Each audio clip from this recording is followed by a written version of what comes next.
Before we jump into this episode, we do want to place a trigger warning at the beginning of this two-part series, as the story we are about to hear does touch on topics of stillbirth, miscarriage, and infant loss, so we do recommend skipping this episode and the next if this is a trigger for you. So let's jump straight in. Hey Jamie, how are you? How are you? Good. I'm great. I'm good. Feels so good to be here. I know. Finally got to see the salon. Amazing. I know, because you've been looking at it online for like so long. I know, and it looks so different in real life. Yeah, I came here. I swear I was like 18 when I came here last. Like back there. When it was and you so you actually never seen it when the when there was the wall here. Hey? No, you've only ever seen it like open. And I swear, like the desk was pointing like that. Did you enter through that door? I think? Yeah, that's a door. Yeah. Yes. Yeah. I don't have the key for it now, so we can't. And then I felt really intimidated coming in here because it's like, oh, another hairdresser's entering. But I was like, they don't even know me. I know. And you do feel like that. Even like going like beauty places as well. I'm like, they're like, hi, and I'm like, oh, okay. I know. And I'm like, I hope I don't make my, like, that's why I'm like, whenever I see my clients, even if I don't know them, I'm like, hello, how exactly. Because I hate that feeling when you go into a salon and you just feel so intimidated. So just to preface this, Jamie's a hairdresser as well. I'm a hairdresser. That's why we're talking about this chat. But yes. But like I hate that feeling when you go into like a beauty clinic and you feel so intimidated. Or like if you go and get a blow dry somewhere else, it's like, do I tell them I'm a hairdresser? Yes, I know. Or will they do a better job if they don't know? Because me and Mum actually got a blow dry on Saturday. We were down at Kiama and I hadn't had a blow dry. I. Oh, were you? Yes. On Friday to Saturday. Oh no, like the weekend that just passed. Just now. Yeah. No, because Mum's got like an apartment down there.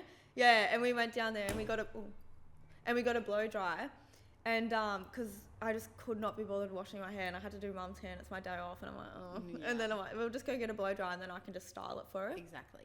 Anyway, and we went in there, and I just didn't know whether to say I was like a hairdresser, like they're just like, oh, and then she got chatting to me, and I was on, my cousin Monique, she was messaging me, she's like, can you book me in for a blow dry? And I was like texting her at the same time. She was like, you know how you obviously read over the phone. I'm like, oh, she's probably seeing. She's like, oh, are you a hairdresser? I'm like, yeah.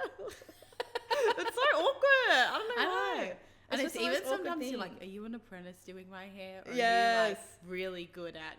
But apprentices can be good too. Yeah, exactly right.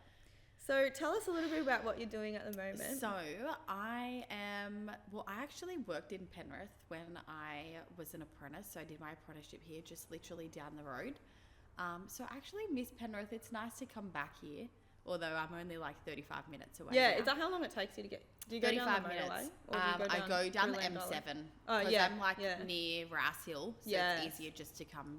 If I go to my mum's, she's at Orchard Hills, so it's good. So I am living there now. I've been married for 7 years. Oh my god, is that how long it's been? It feels so long, but like feels like yesterday at the same time. Must be like a loving marriage. Yeah. How long have you been together for though? We have been together, it was 13 years in February. Yeah, right. I was 16 years old. We had just left school. We met through Jace, my husband's cousin, and must have been like love at first sight. Yeah. Or like, you can't even say like high school love, because we never, like, wasn't even from his area or anything. But I actually hated Jace's guts when I first met him. I hear that so often, hey. Yeah, I just didn't like the people that he hung out with. Yeah. And then, I don't know, I always say he chased me. Yeah. He says I chased him. Boys are always going to say exactly. That. So yeah, we got married in 2017, and I moved out to Nelson near Box Hill. We got a property there, and we got married. It was perfect. It was like love, like it felt like my honeymoon forever. Yeah, that's cute. And then how old's Jace? Is how much older than? So he's a month older than me. Oh, so right. So I turned both 30 on Friday, and then he's 30 next month. Oh, really? Oh, happy birthday. So 30, dirty 30s. Oh, no. We were 20, I think I was like 23, turning 24, moved in together. Yeah. And then you went to Caroline I went to as Caroline well. Yeah, so we went to the same school. And Mary McKillop. So are you born in 1994? 4. Yeah. Oh, did you go to Mary McKillop too? Oh, same. Yes. Yeah, because I remember you in the same year as Beck. Yeah. That's right. Then, yeah. Yes. So I've known you for ages. Forever. Yeah. And then Monique, and now I live like near your cousin Justine. Yeah, I know. It's crazy. Yeah. Yeah. Family affair. I know. So yeah, so you are only a month. I didn't know that. So Yeah. you were like 16 when you started 16. dating. Yeah, right. But it was so Crazy. good because like everyone's like, oh, you missed out of like being 18, but I feel like we never like we grew together more or less. So we were never like, I never stopped him from going out and enjoying his life. He never stopped me. We like went to like festivals together. Yeah. I remember our first festival was DEF CON in Penn. Did you? I can't imagine you going to DEF CON. I don't know. It was like the in thing when we were 18. I wore like the shortest shorts. I wore like this see-through crochet top. It was like, I look back now and I'm like, oh God. I've never been to fake DEF CON. tan. I like crimped my Really? hair. Yeah. Slay. So we did, that was our first like festival together. Then we like did like Stereo Sonic. That still a thing? Yeah. No. And we just, we went clubbing together. Like we like had mutual friends and and you never held each other back. Never. Yeah. I could never. He might say that I held him back, but I don't think we just like we grew together. We're still growing together. Like we're still, there's things that look, my whole journey has been a roller coaster. So absolutely. And you're still stuck together. Still stuck together. So it's nice. Cool. So marriage it's fun. Yeah, it's fun. It's got its highs and lows. That's right, exactly. And you, like, the world is, like, you are what you make your life at the end of the day. So push through all the lows and you'll come out the other side, I say. Exactly. So, And you're a hairdresser? I'm a hairdresser. I've been hairdressing for 13 years. Really? Well, yeah, the same year I met Jace, I started my apprenticeship. Yeah, 2011. The end of 2010, I left school. And then 2011, I started my apprenticeship. Did you go to year 10? Yeah. Yeah, right. I feel like... Is that 13? Yeah, I feel like... No, I feel like it would be more than that, wouldn't it? You'd be more. Oh, don't say it's more. Because I think I'm like nearly 10 years in 11, 12. Yeah, it's 13. Because I was 16 when I started, and I'm turning 26. 14 years maybe. Yeah. But how old were you when you started then? 13 years. I was, so I got my apprenticeship in the December, and I turned 17 the following year. Oh, right. Yeah, okay. That makes sense then. Yeah. Because I was like 15, 16 when I started. Yeah. Because I was doing like a salon assistant. Yeah. Yeah. Well, yeah, I was doing like the Thursday nights and the Saturdays before that. And yeah, I got my apprenticeship literally just down the road, and then I was there for like 6 years. I think. Right. So you did your apprenticeship there and everything, and then just stayed there. Yeah. No, but then I moved to the salon in Westfield. Yeah. Across the road, my sister was managing it, and she was going on maternity leave, and they needed somebody, and I just felt like I just wanted something fresh and new. Yeah. Still love all the girls that I worked with, but I just wanted something different. And there was I would take over my sister's management position there. I remember that. Yeah. And it's so good. Like, although it's nice to stay in the same team and conquer life through that, but it's so nice to change salons and meet new people again. Yeah, and you learn so much as well. I went from like a 5-star luxury salon to then a salon, not that it wouldn't be 5-star in Westfield, but the clientele is so different. And it's what you guys bring into the salon as well. It was more walk-in clientele in Westfield, and it was just so fun. It was so fast-paced. Yeah. It literally trained me to be like a lot faster hairdresser. Yeah. But it is what you make it, Yeah, right? I feel like back in, like when we were doing our apprenticeship, it was like you had to be quick. I know. Whereas now it's like all slow paced and stuff. But like it's so good going back to that though. Because you can be fast if you want to, but at the end of the day, fast or not, you're still going to do a great job. Yeah, exactly right. So it's like I'm trying to teach the girls to like, you know, make sure like you're time conscious. I know, well, that's right. Like, and especially because I managed the salon. Yeah. I went from like a slow paced salon to a fast paced. I remember my first day I was watching it because my sister was like 39 weeks or something. She was ready to pop, but she's like, I'll just come into the salon that day. And I remember she's like, can you help me do this full head of foils? And she was like, I did like 6 foils in the time she did like 20 foils. And I'm like, how am I ever going to learn to be as fast as you? Yeah, but then you I pick just it up. did it. Yeah. And especially like a manager going to be that slow in a fast-paced salon. These girls are probably looking at me going, how is she going to manage this store? But I did it. You do, hey. Like, we've got a new girl who's just started, and I was doing a full head, and I finished a full head, and she was still shampooing. I'm like, whoa. I'm like, you don't realise that, because she's only obviously new. She doesn't know how quick we work. And it's like, we were there once upon a time. Exactly right. So like, although you're like, come on, you need to fasten up the pace. It's like, okay, I was there once upon a time. Yeah, exactly right. So I know. It's what, and two, you want them to be fast, and you want to train them, but you don't want to scare them off as well. And you don't want to rush them and then rush your client service. That's right. A lot of hairdressers these days are stop because it's like, I think they're scared. And you get a lot of pressure now, I feel like. Yeah, that's right. And there's a lot of pressure going into a new salon as well. Exactly. But yeah, no, let's get into your story anyway. Okay. So, because we could talk about hairdressing all day.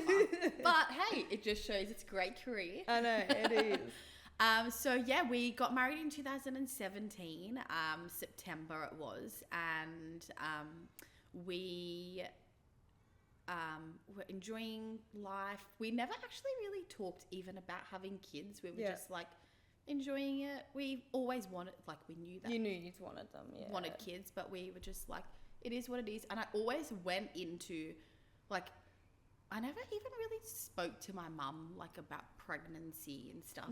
It just wasn't a thing.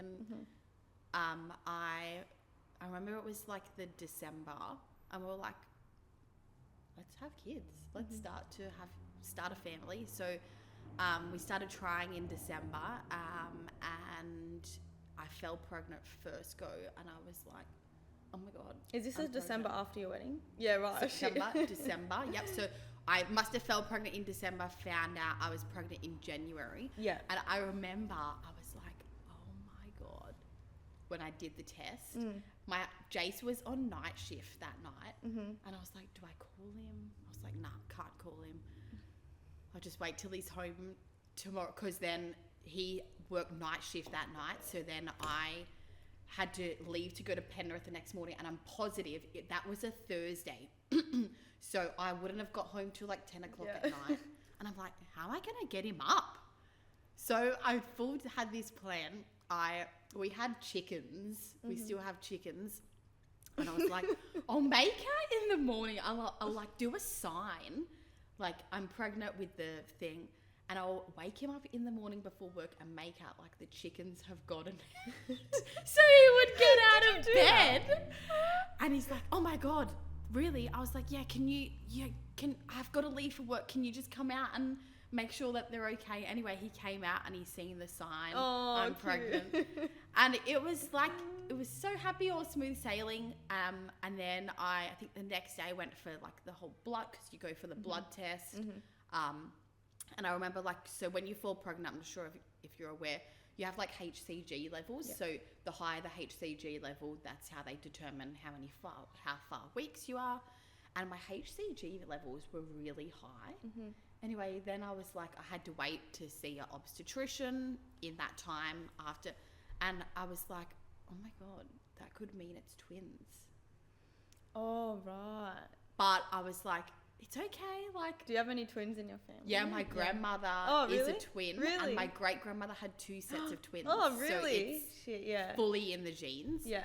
And I was like, it's okay. All good. Like, it is what it is. First pregnancy, smooth sailing, whatever you do. Anyway, I went to get the results, and it was all good. I was pregnant, positive. And then I went they made me go for a ultrasound before I see my obstetrician. It must be for like the referral. And I went for, Jace was actually with me that day. I went for the ultrasound, and the ultrasound lady was like, she put it on and she was looking around, and I seen the sac there, and I was like, oh, okay, like exciting. And then she like kept going, and I was like, okay, like it was my first time, had no idea. You don't know what to expect. What to expect. And I was like, is everything okay? She's like, yeah, just you might be a little bit early, so it's hard because I think it must have been only like 5 to 6 weeks. So she was doing it, and she's like, because she was only an ultrasound lady, she couldn't really tell me anything, and put the results into the doctor, and then I must have had to go back to my GP to get those results, and then you go to your obstetrician from there. And it was really weird because I think I booked the GP the next day, but they called me back that afternoon. I was like, Jace, this doesn't sound right, but I still had no idea. And it was so hard too, because like you still wanted to keep it a secret from your parents. Yeah, that's and, right. like, and you can't call your sister and your mum and be like, oh, is this normal? Yeah, that's right. So Jace is like, it'll be right. We'll go anyway. And I went in there, and the doctor I just got this vibe that something wasn't right. And I went in and sat down. I was like, oh, how did it go? How's all the scans? And he turned to me and he said, I just want to let you know that there was a sac there, but there was nothing in the sac. So you've had what's called a blightum ovum.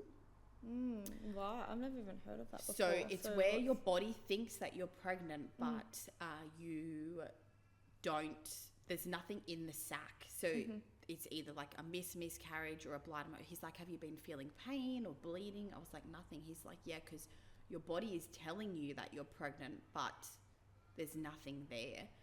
And I was like a mess at the time. I was like, this is my first time. Not even, like, I hadn't even told my mum that I was pregnant yet. He's like, I suggest that you guys go to the hospital from here to Norwest, and your obstetrician should be there, or they'll call him. And so I was like, didn't even know how I got to Norwest Hospital, but Jace drove. I think we called our parents on the way there and told them everything that had happened. So then we went to the hospital. They did another scan, the obstetrician, to make sure that everything was all good. And like same thing, sac with nothing in it. So he said to me, we'll book you in the next day to have a curette. Curette, or like I think they call it DNC. So I was booked in the next day, had a curette, had a meeting with him the day before, and he was actually really good. He's like, I just want to let you know that you're not the only one that's going through this. And it's like when people are going through this, like 80, I think he told me like 80 to 90% of people go through a miscarriage before their first pregnancy. And although like I was going through such, like I was so sad, and I was like, okay, well, I'm not the only one. So we had the curette, and he said, just wait about 2 periods and try again. He's like, there's nothing, no prevention. What's happened has happened now, and go on, try again, enjoy your life. So that's what I did. I went, and I did tell a few people that I had had a miscarriage, and then like I went back to work. So I had spoke about it to clients, and it actually, like, although it's really sad to say, although you never want anyone to go through it, it's nice knowing that you're not the only one that goes through it. And talking about it. Exactly. And then we just went on, was enjoying life, and I was like, okay, I'm ready to try again. So we tried again, and I fell pregnant in the March. So that was January.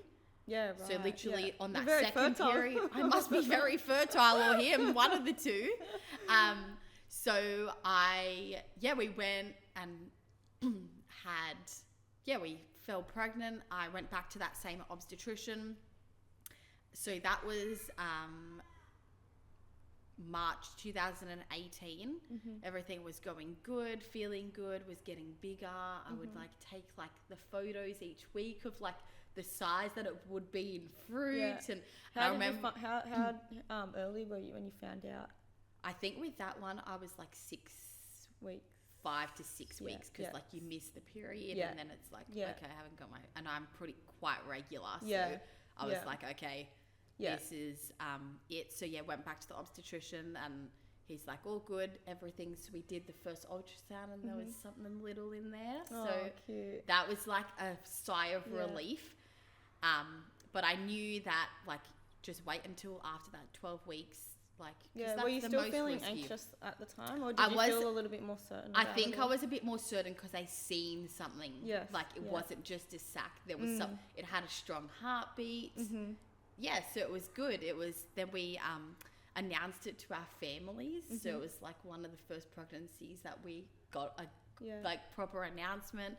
We I remember we went for family photos, and that's how we. Like did the announcement. Oh, did you? Yeah, and I posted it on Facebook. Yeah. So it was I think I've seen that. Yeah. Everything was going good, and then like obviously your body like just changes. Like I always. So can I ask, how old were you at the time? I was 25. Yeah, so you're still very young. 25. Yeah, because I got married when I was 23, turning 24. Yeah. About 25 with that pregnancy, and it was going all good, and my body was getting bigger. I was in more pain. I was still working in Penrith. Yes, I was still working in Penrith, so I was always so tired driving from Box Hill to Penrith, but everything was going good. And then it must have been my day off, and I was 21 weeks pregnant, and like your body's stretching. I had like a little bit of pain, like, and I just assumed it was stretching pain. And I remember Jace was off this certain day as well. It must have been like a rainy day or something. And I was like, Jace, I have like a little bit more, like I just feel like this pressure. And I was like, just feels but like I was feeling like the butterflies, the movement. I was like, maybe I'm just going to call the hospital to be safe. And I called the hospital and they said, oh yeah, it's probably just growing pains, your uterus. Yeah. It's your like technically first pregnancy getting that far. I was like, yeah, okay. She's like, just take some Panadol and rest on the lounge. And if you're still feeling it tomorrow, give us another call and we'll bring you in for a scan.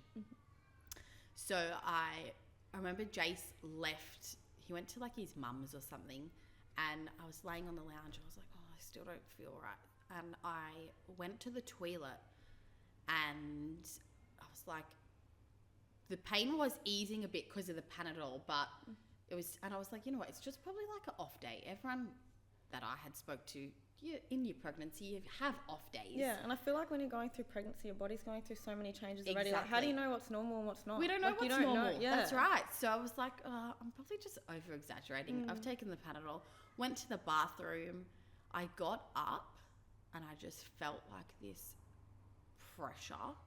And I looked down, and there was just like a burst. So my water had broken.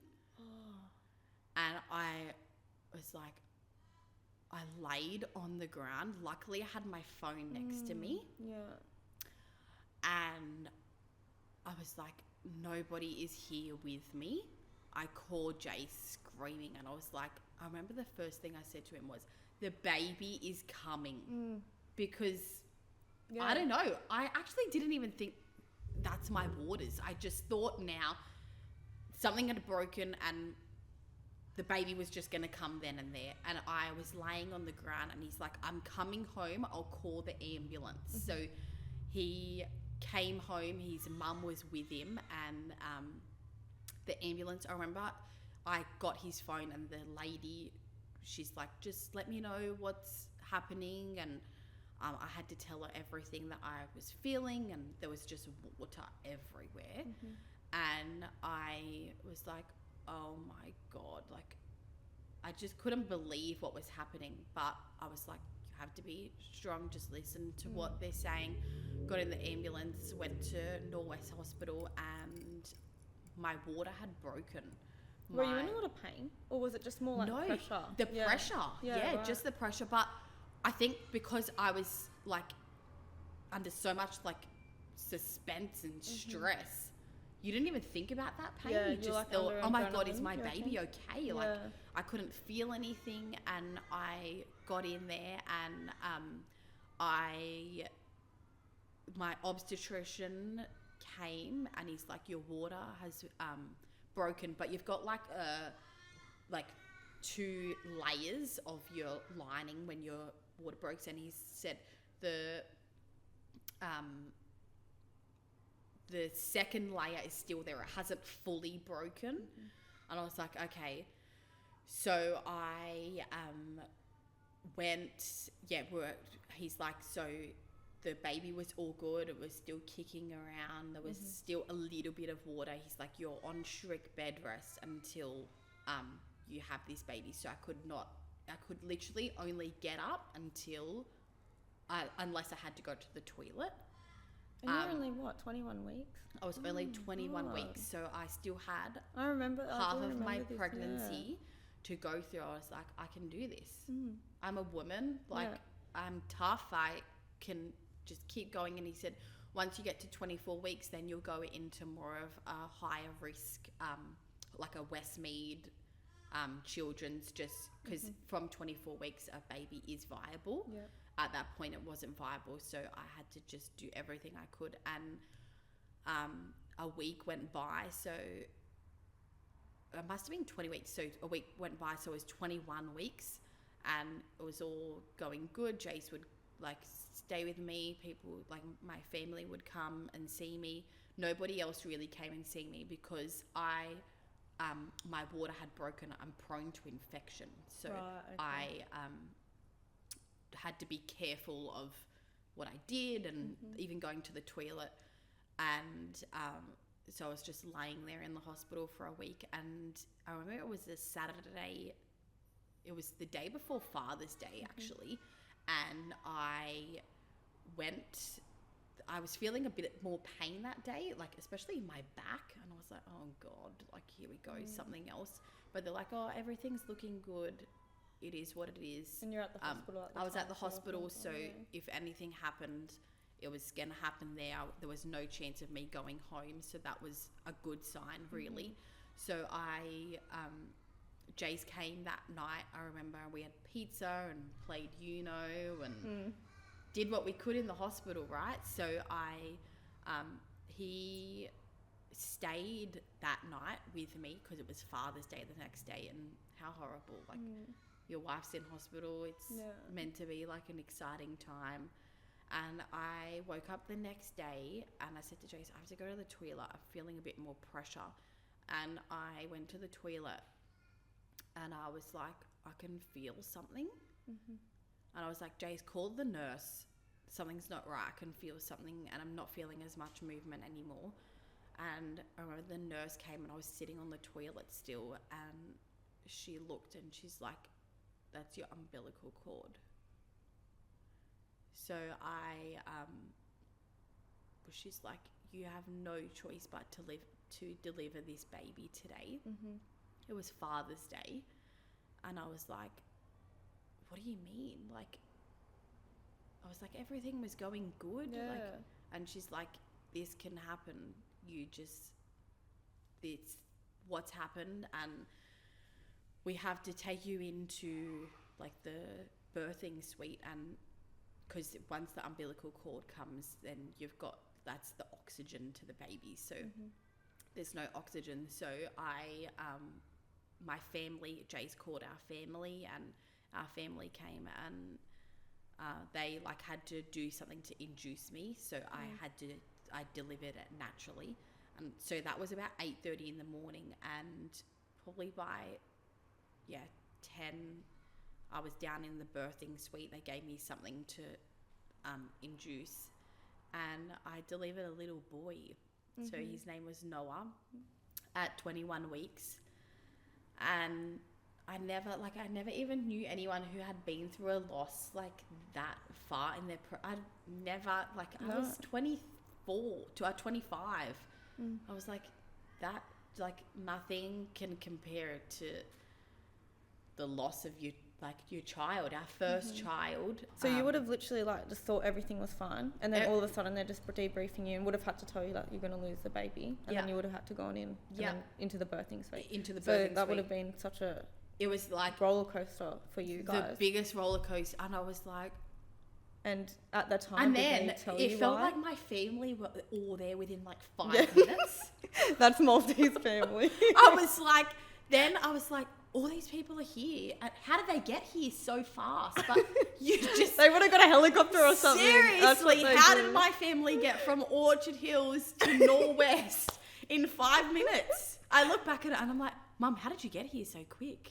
And she's like, I don't know, I was everything, there. Yeah. I was there. And like, so from that time before you were into the birthing suite, and they would have told you obviously you're going to lose the baby. Did they what was going through your head at that point? I think because I was in the hospital from the time my water breaking at home to that time in hospital for that week, they each day came in and said, these are the possibilities. Oh, right. So we were at the possibility of just conquering ahead, because once I got to 24 weeks, I would have then been transferred to a hospital that had more facilities and a public side of hospital, because if you deliver a baby in the private hospital that needs more care, that baby will always go into a public hospital because they've got more facilities. Yes, I've heard that. So at Norwest, they don't have the facilities there because it's only a private hospital. So I kind of knew what I was getting myself, not getting myself. No, what the possibilities were. Yeah, that's right. Yeah, right. So they were pretty clear with you. They were so clear. They were a great hospital. I couldn't fault them at all for that pregnancy. And so my family were all there, and we just had to keep going on. And we had the funeral, and how long were you in hospital after? So the day that I delivered him, I went home. Oh, did you? Really? Because they were like, everything is good. And I think I chose to go home. You would want to go home. I was already in hospital like nearly 2 weeks. So I was like, get me out of here. Like, I heard it's a nice hospital, but that's the last place you want to be when you're like on a you've lost a baby. Roller coaster. Exactly. Like that. That's right. So and the amount of people, like they say, it takes a village to raise a child, but it takes a village to get through a loss of a child. Yeah. And I sure did have that village. I had people sending flowers that like I knew of that like I didn't really know. Yeah.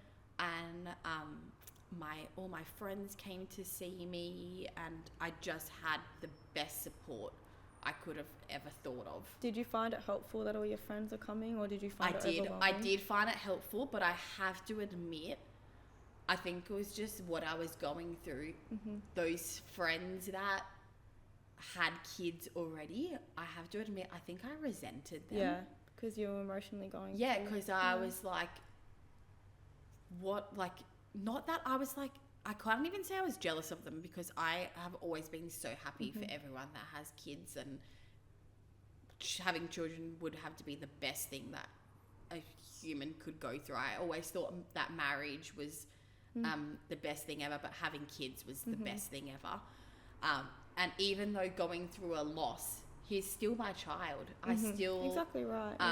I still, when somebody says to me, how many kids do you have? I say, how many kids I have, and I have lost a baby, and they were like, oh, okay, like that's, and I actually have a necklace that has their name on it. So people always ask me, oh, who's that? Yeah. So it's you're nice. constantly bringing their spirit into Exactly. And the nice thing, I think probably the nicest thing I do find is, so he's at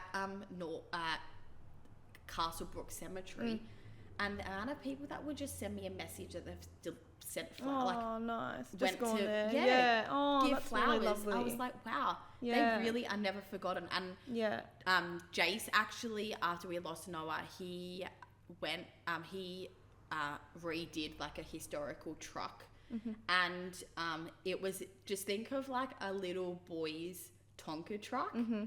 That's how it is. It's yellow. Cute. And we actually I was named picturing it yellow. yellow. Just think of that. And we named it. It's got a sticker on the back, Little Noah. Cute. So that he did that in memory of him. Course. Yeah. And so I think that was the best thing for Yeah. Jace, having, like, he built that truck for a while. And I feel like you need something not to forget them, but just to have in memory of them. Yeah, exactly. Yeah, right. so And just he did celebrate that. they existed in your... And it was going good. And we, like, in that time, I went back to my doctor, and because I wanted answers then. So they tested the placenta and nothing really came back. But he's like, there was an infection, and that's why my water broke. So I actually put it down to, like, he's like, it could be anything. I actually thought maybe I went to the shops and went to a public toilet and got an infection. And then he's like, could be food. We stopped eating Chinese and everything. Like, not that it could be Chinese. It could be any food. It could be anything, yeah. But That's you just right. become so paranoid. We became so paranoid. So I was like, I got to stop, like, do anything I can to make my body healthy. I went to a naturopath and she put me on some things. I, like, did anything I could to get healthy again. And I joined yoga. That was the best thing I could have done. It was so good for my mind, for my body. It was so good. I did hot yoga. I felt like so flexible again. I felt like I was 16 again. Just for joining yoga. But I did it mainly for my mental health. And it was great. And probably for me, getting through things, and even for Jace as well, we like to talk to people. So I think talking about it was the best thing. And here I am today talking about it because you want to raise as much awareness as you can. So we kept going. We were like, it was a few months then. So I lost Noah in September, and we had another Christmas. We went away that Christmas and just enjoyed time with us. We did a few holidays and hung out with friends, always had friends over for barbecues, and did what you normally do after, like, living together, being young still as well. So it came to 2018 and New Year, fresh start. We were ready to try again. So we started trying, and I remember the first month I didn't fall pregnant, and I was like, oh my God, maybe something else is wrong, because I was so used to falling pregnant straight away. But I was always the type of person that was like, I never even told Jace when I was ever ovulating, because I was like, I don't want to, like, you know how sometimes when they say, like, when you're trying for a baby, they say, the more you think about it, the more it's not going to happen. So I always had in my mindset, the more I think about it, the more it's not going to happen. So I always went into trying for a baby with a mindset of, if it happens, it happens. And I know when I'm ovulating, so I never went, like, by apps or anything. And Jace is like, when are you ovulating? I was like, don't even worry, just enjoy it, just have fun. Because they say, like, the stress of it, because you don't realize, you might even be thinking about it positively, but, like, you're still stressing, like, okay, I'm ovulating, and that put stress on your body. Exactly. And it causes you to That's right. And that's why then they say to these people that are trying that they don't fall pregnant, go on a holiday, because when you're on holidays, you don't stress as much, right?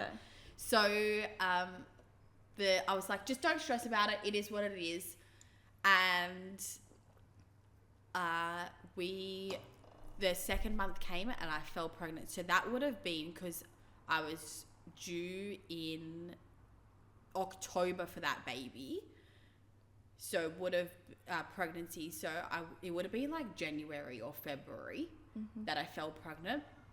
And I was like I went back to that same doctor. I was on antibiotics to prevent any infections, just in case, like, it was my body that caused it. I just had to go on with normal life, but I was so scared. Like, I just didn't want to do anything, and I didn't want to go anywhere because I was so scared of something happening. But everything was going good. My scans were good. I went for my 12-week scan. Everything was perfect. And I remember that pregnancy, I was so sick. I was vomiting. I was like, well, I had Noah. And I was like, this pregnancy feels different. Maybe it's a girl, who knows? But I was so sick. And I was like, how does anyone ever do this? Like time after time. But you just continue, and I think I lived off hot chips and gravy. Was that what you're craving or something?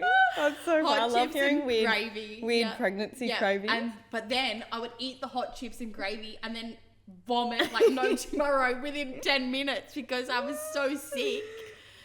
But it made me feel good at the time. Yeah. And the weight didn't help. But oh well, it was what it is. And I continued and it was going good. My doctor was happy with everything, went on the first cycle of antibiotics, and then I went for like the big 19-week scan. They say it's a 20-week scan, but you usually have it at 19 weeks. And I went in, and it was kind of like his own ultrasound place. That was what was good about my doctor. And I went in and they're like, oh, they were scanning. Everything was looking good. Baby was looking good. But my cervix was a little bit shorter than normal. And she's like, just due to your complications, and because I was deemed high pregnancy from word go to the hospital just to make sure that everything's okay. But like at that point you're like, here we go, another thing. And it was actually my doctor's day off that day, and they just did a few tests, and they said, oh, the baby and everything's looking good, but your cervix is a little bit short. And I was like, oh, okay. They said, there is a thing called incompetent cervix. Have you ever been tested for it? And I was like, how are you tested for it? They're like, through an ultrasound. And I was like, no, I've never been tested for that. They're like, it's all good. We'll just keep you in hospital overnight until your doctor comes the next day. I was there overnight. My doctor came and he said, your cervix is a little bit short, but it's all good. I can take you in to have surgery, and you can have a stitch put in around your cervix to hold everything in place. Oh my God. Wow, that sounds scary. It was so scary. And I was like, how do I have a surgery while pregnant? He's like, it's all safe. We'll do it. It'll be all good. And you'll have the stitch in place. And then at the end of your pregnancy, we take the stitch out and you deliver your baby naturally. And I was like, okay, we were like happy to do anything. Already being through losing Noah and then in the hospital, and Jace was there, and I'm pretty sure my mum was there as well. And we were like, we'll do anything. And I think maybe Jace's mum was there as well. I forget who was there, but Maltese family. Yeah, everyone's my whole family were there. And all your cousins. Probably. And I was like, okay, I'll do anything. So they literally put me, I think that was, because I stayed there overnight. They put me in for the surgery. I think it was like 9 o'clock in the morning. And I was under for it. And I came out, and my doctor was on my bedside table. And he said to me, the surgery hasn't worked. And I was like, what do you mean? And he goes, well, your membranes, which is like the sac of water, is actually bulging out of, so you've got your cervix and the membranes, and then that's the womb and the baby. And so the membranes were hanging out of the cervix. So you can't, he's like, I tried to push it up and there's just too much pressure. He said, but you'll stay on bed rest and you can stay like this a whole pregnancy. And I remember Jace actually had a cousin who went through a similar thing where she was bulging, and she got to a certain amount of time and she delivered the baby and everything was all good. How far were you at the time? I must have been about 21 to 22 weeks. Oh no, yes, you just said that. You were 19. So I was closer to the viable stage. So we were in Norwest, and it was all good, and remember I woke up one morning and Jace, he was either at home getting things or something, and he called me and he's like, we need to do more. This isn't enough. And I was like, okay. He's like, and I feel like with Jace, once he gets something in his head, it's in there and there's no stopping him. And you know what? He's just caring for his wife. Of course, yeah. And I was like, I'll do anything. And I was the one going through it. So everyone else is trying to help you. But I was like, I'm the one that is going through this. So I was like, I'll just do anything. And I remember he must have called Nepean Hospital, because Norwest was a hospital who couldn't cater for premature babies. So I was like, all right, just do whatever. And he called the Nepean Hospital, and it was a high risk. Nepean Hospital have a high risk pregnancy unit. And he's like, you're going there today. And I was like, what do you mean? Like, midwives are still coming in looking after me. He's like, we're just going there today. I am going to transfer all the papers and let's go there. And before I knew it, I was in the ambulance going to Nepean Hospital, got discharged from Norwest, and I was under and the midwives there the midwives at Norwest were good too, but the midwives at Nepean in this high risk unit, because everyone in this unit was going through. Yeah, right. I didn't even know they had that. Yeah, something not the same, if not similar, towards the end, like the half, like I think they take people from like 19 weeks there. Just a unit to have, and there was a team of 5 doctors looking after me, and they were all so good. Everything was going good. I was 23 weeks, and they were like, next week you'll be have like vitality or viable. And I was like, oh my God, like if I delivered the baby next week, like, although it's still a lot of complications from 24 weeks, but I'm getting there. So I just kept doing what I was doing on bed rest, laying down, only going to the toilet when only getting off my bed to go to the toilet. And I remember there was one evening, I think it was a Tuesday night, and my auntie actually came to visit me, and she bought me all these slippers and a blanket, because I was there. I was going to be there for like another 20 weeks. Yeah, right. Wow. And I started to get like a bit of like hot, but that I was on antibiotics to prevent any infection, because my membranes were bulging, so you're prone to infection. And they're like, oh, you are getting a little bit of a temperature. But I was like, okay, just give me antibiotics. I'll do anything that gets me to keep going. And I had the antibiotics, and I remember Jace went home that night, and I was like, you go home, I'm feeling okay. But I started to get the temperature after he left, and they're like, and then I said to them, this room is boiling hot, can you put the aircon down? And they're like, it's 23 degrees. Like, it's all good. You must have quite a high temperature. And they tested, and I did. And I was like, what's wrong? They're like, oh, it could be like I could have an infection, or I was coming down with something. And I remember it was like 4:00 in the morning, and I was still had the temperature. I did sleep for a couple of hours, but I was really uncomfortable. It was 4:00 in the morning, and they did blood tests actually to see if there was anything. And 4:00 in the morning, the doctor came in and she said, you have an infection, and it looks like it's going into your blood. So she did say to me, there may be a chance that you have to deliver the baby. But I still was like, no, I only have a temperature. I'm fine. I can feel the baby. Everything is fine. And I went, that was 4 a.m. And I think at about 7, my doctor, because the team of 5 doctors, he came in and he said to me, you have an infection in your blood and you may have to deliver the baby. And I was like, but my water hasn't broken. I only have a temperature. Just keep going. Give me the antibiotics. Give me what you have to give me, and I'll be fine. And they're like, okay, we'll leave it another hour.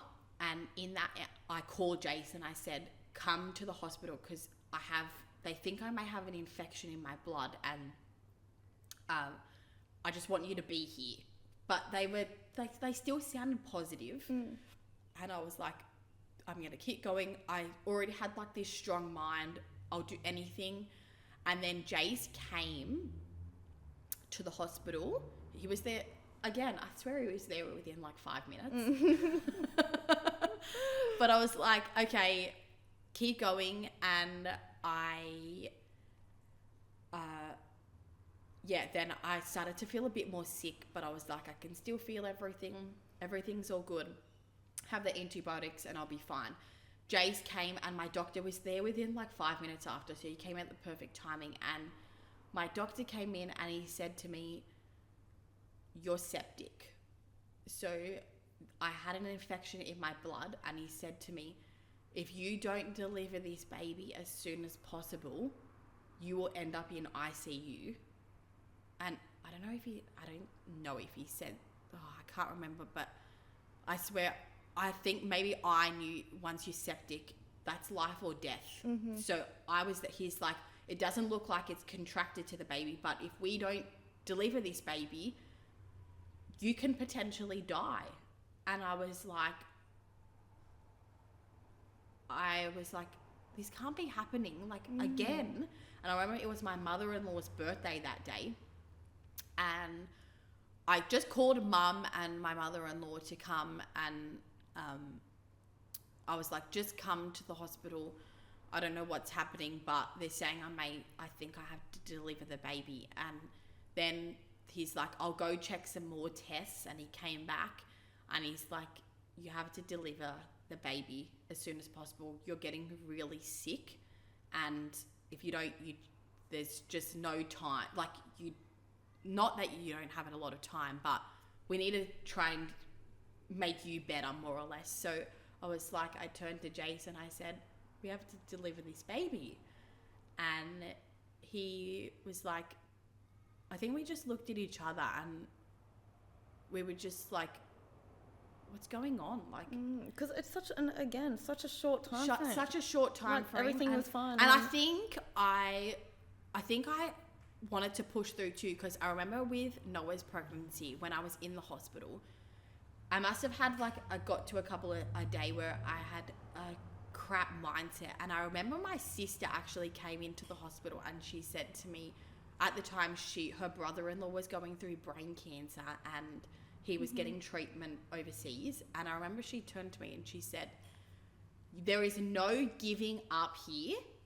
My brother-in-law is going overseas and getting treatment to fight brain cancer.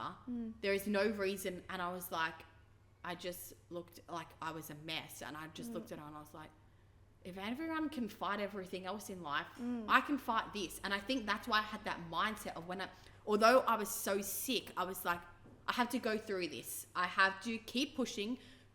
Like, tell the doctors, is there anything else? And that was everything. That was all that they could do. And I think I delivered a baby girl, Sophia, at 23 weeks. And she was it was like when I delivered her, I think because I knew what I was in for, I had already delivered a baby. And I remember she was a little bit further along, so she was actually still breathing. She was still breathing for about, I think, half an hour to an hour. And I remember just holding her. And I just thought, because she was breathing, she was coming home with me. And having a girl. And I was like, I didn't even know what I was thinking at the end. I think I was so all over the place because I was still so sick. And they're like, if you don't get any better, you're going to end up in ICU. And I was like... Do they know what infection did you have? Well, I have what's called an incompetent cervix. Right. So if your cervix starts to shorten and open, you're prone to an infection. And because my membranes were bulging, my cervix was open, any infection can come in. Right. So I became septic. Infection came in, went into my blood. And I remember when I had all the blood tests after I lost Noah, I incompetent cervix doesn't come up through a blood test because you need an ultrasound to check that. And that's why at the ultrasound, at the 19-week ultrasound with Sophia, my cervix was short. And that's so when they noticed it. Yeah. That's where they noticed it. But it's just so sad because it took two births for them to find out that I had incompetent cervix. So I was so sick. I had to stay in the hospital for another week. We got to, all our family came to say goodbye, and I got to stay with her a little bit longer because when I was going through everything, there was a charity called Bears of Hope. So they're a non-for-profit charity that help people who have lost miscarriage, stillbirth. And I got in contact with them after I lost Noah, and they were like the best thing that's ever happened to me. And I did like a charity walk with them after I lost Sophia, and we raised money. So in the hospitals, if you ever go through a stillbirth, they actually have what's called a cuddle cot, and the baby goes in there, and it's got all this ventilation, so you can actually stay with your baby for longer. I only just learnt about it the other day. Yeah. And we actually did a walk with all of our family and friends, and we raised money for a cuddle cot. And when I was pregnant with Sophia, we went and took it to the hospital in Young, and we donated a cuddle cot to that hospital because there's still a lot of hospitals that don't have one. Yeah, right. So we raised money, and then we also raised another so that we raised $7,000 for the cuddle cot. We raised another $14,000, and that goes to, so where if you ever lose a baby, and majority of hospitals will give you a care package, and they give you this bear, and it's in memory of another family who's lost their babies. So at home, I've got 2 bears that are in memory of other babies. People could be bears, so many bears that are sitting in homes that are in memory of my babies. Oh, right. Oh, that's so lovely. Yeah, so that... And is that through that Bears of Hope? That's through Bears of Hope, yep. So they're... I actually think I had them. Yeah, yeah. So they are just there for help. They do things for guys. They even do like a holiday where it's called Beards of Hope.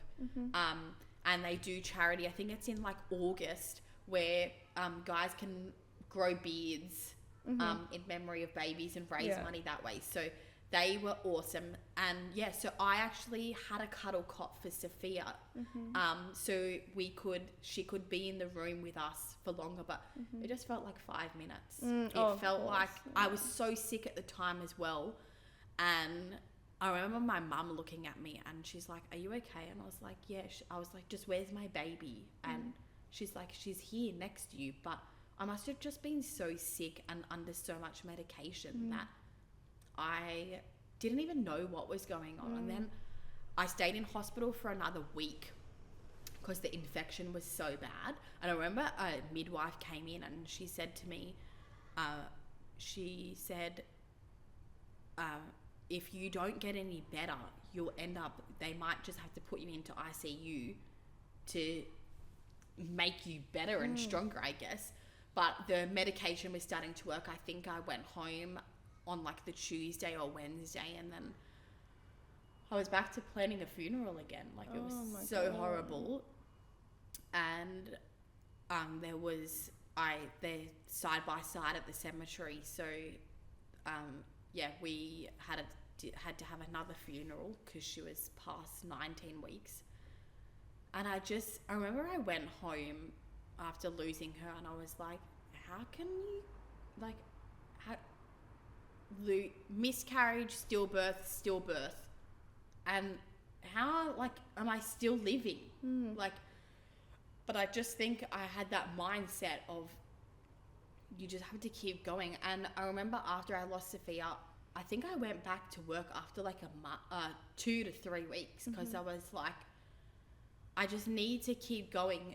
Otherwise, I am like, my mindset is not going to be, wasn't right. And Jace went back to work, and we were like, how has this all happened in like a year? Yeah, and it was such a short time. It was such a short time frame. There is still so much of Jamie's story that we need to unpack, which we have decided to split into 2 episodes, as we did chat for over 2 hours. So if you would like to hear the rest of Jamie's story, please tune in for the next episode of the Hair Therapy Diaries.